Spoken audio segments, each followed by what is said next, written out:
Okay, so now we'll get to the Spanish-American War.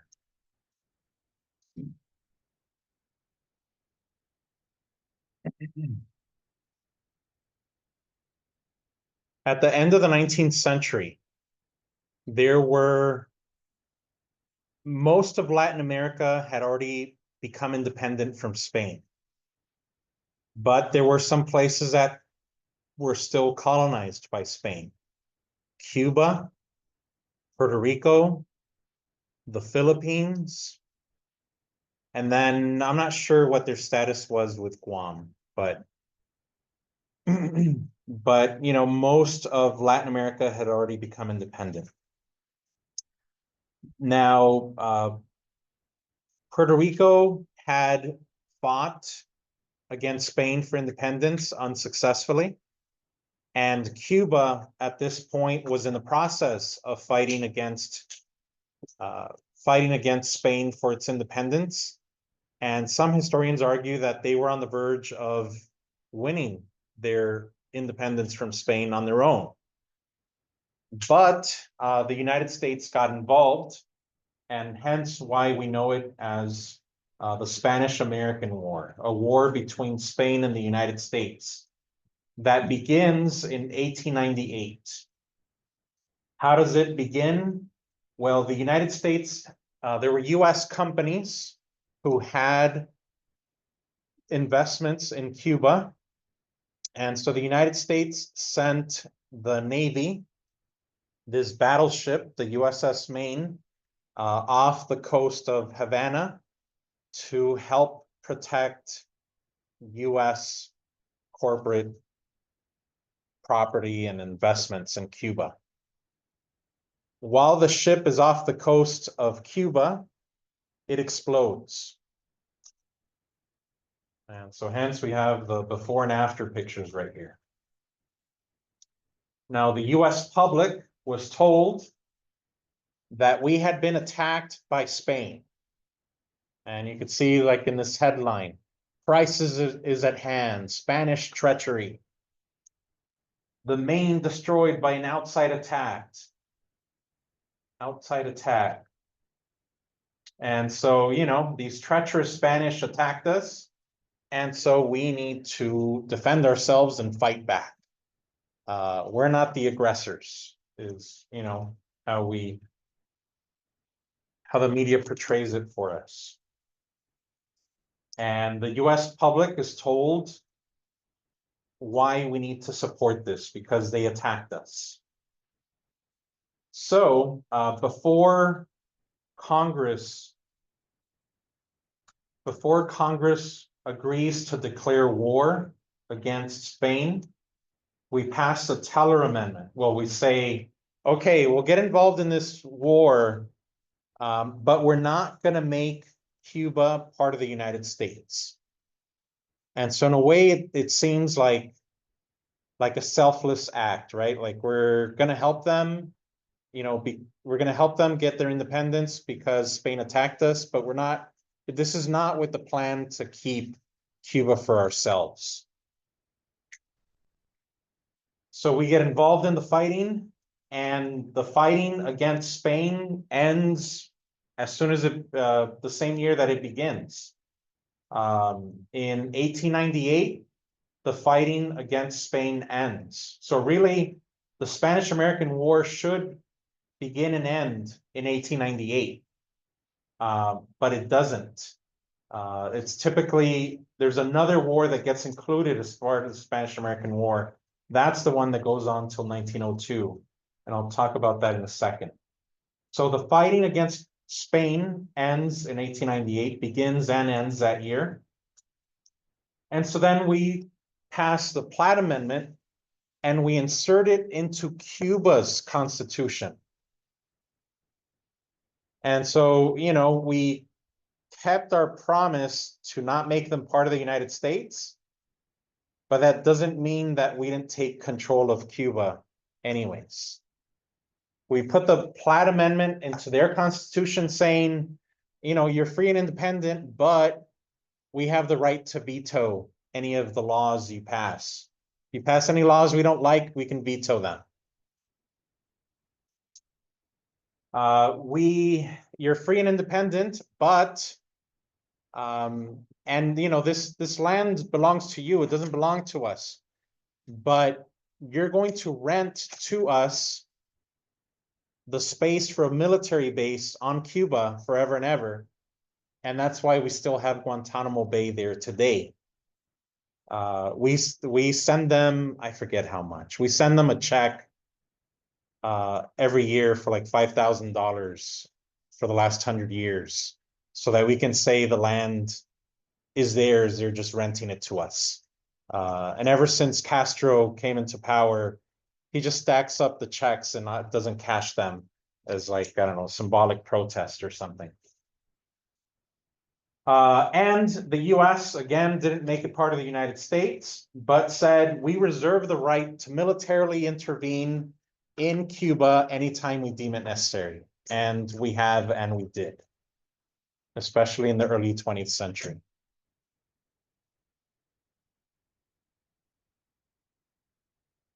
All right, so the stuff going on with Cuba begins and ends in 1898.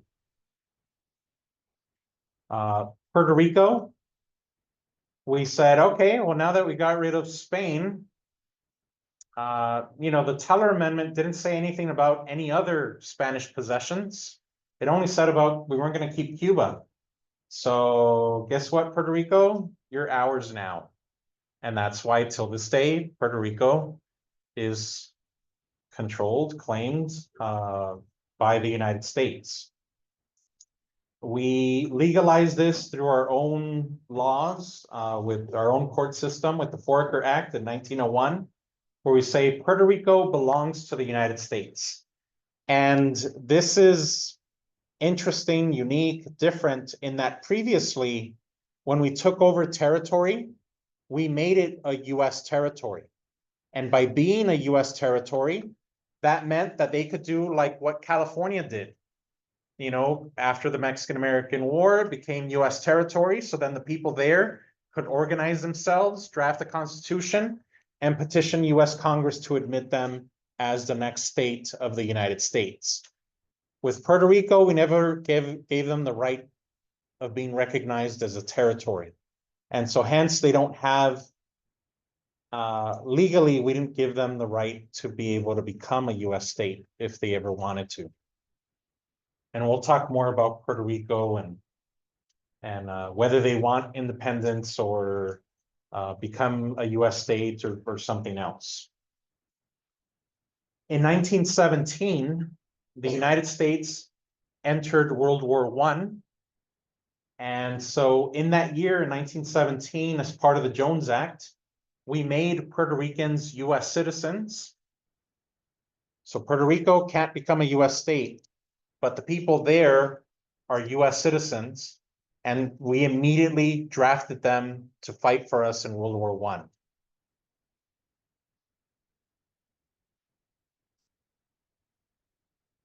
We'll talk later about other aspects of the Jones Act, because it also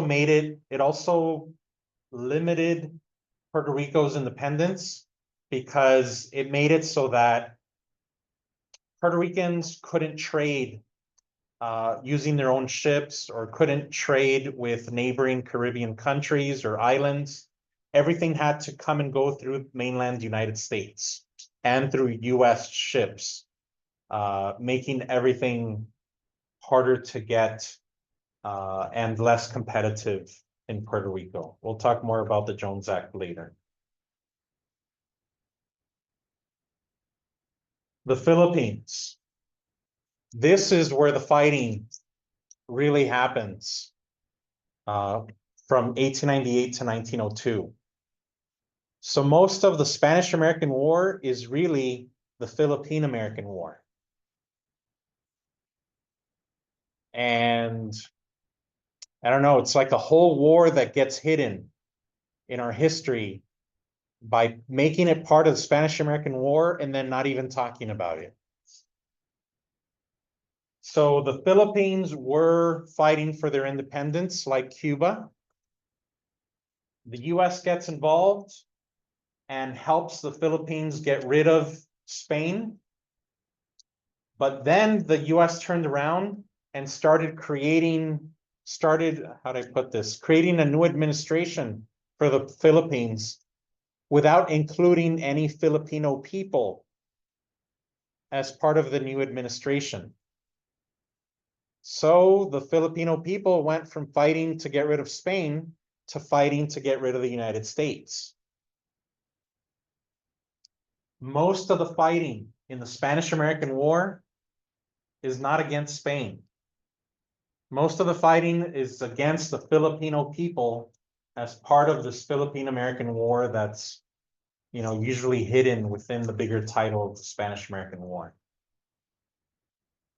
One of the Filipino leaders was Emilio Aguinaldo. And there were 200,000 Filipinos killed as part of this war. The war ended.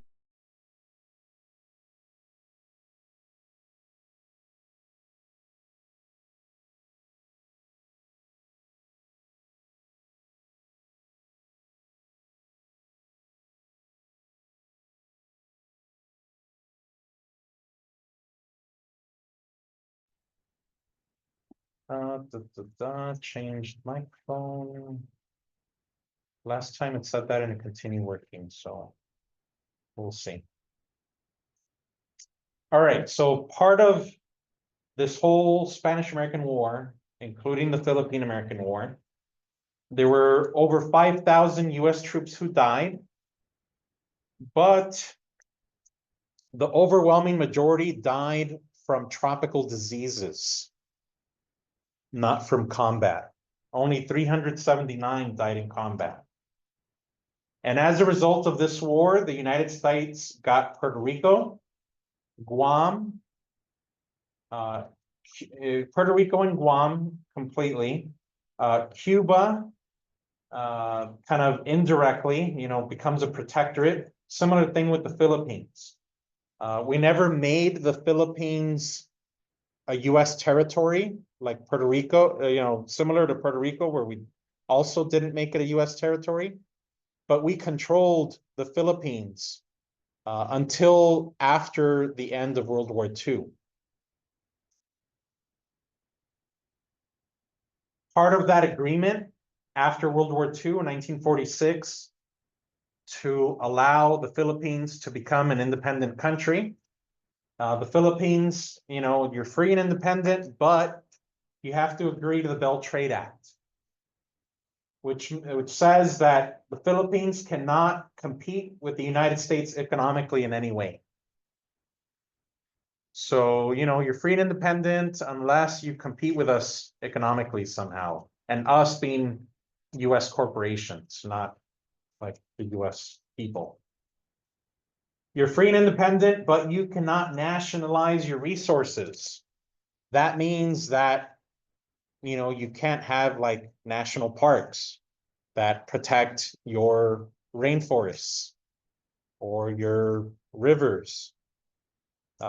Your land needs to be available to US businesses, investors that want to go and exploit it, chop down the trees or mine the mountains for whatever minerals are on the island. So you're free and independent, but you can't protect it from investors. And same thing in the Philippines, we reserve the right to have US military bases there forever. And we still do. In fact, we've been beefing them up lately as tensions with China have been growing. And to top it all off, the reason the US public was given for why we got involved in this war with Spain, it turns out that Spain did not blow up the USS Maine. It wasn't until, I think it was the 1970s, that there were like forensic people, investigators that scuba dived and went in to look at the wreckage of the USS Maine and determined that the USS Maine blew up from the inside. And so, giving the benefit of the doubt to those involved, those investigators said that, maybe it was from the unsafe storage of coal that created flammable fumes that a spark then ignited and hence the explosion. But the public was told that we had been attacked by Spain and that's why we needed to get involved in this war. And that was not true. And the public doesn't find out till 70 years later. And most of the public doesn't really find out. It just, by then people aren't so concerned about it anymore.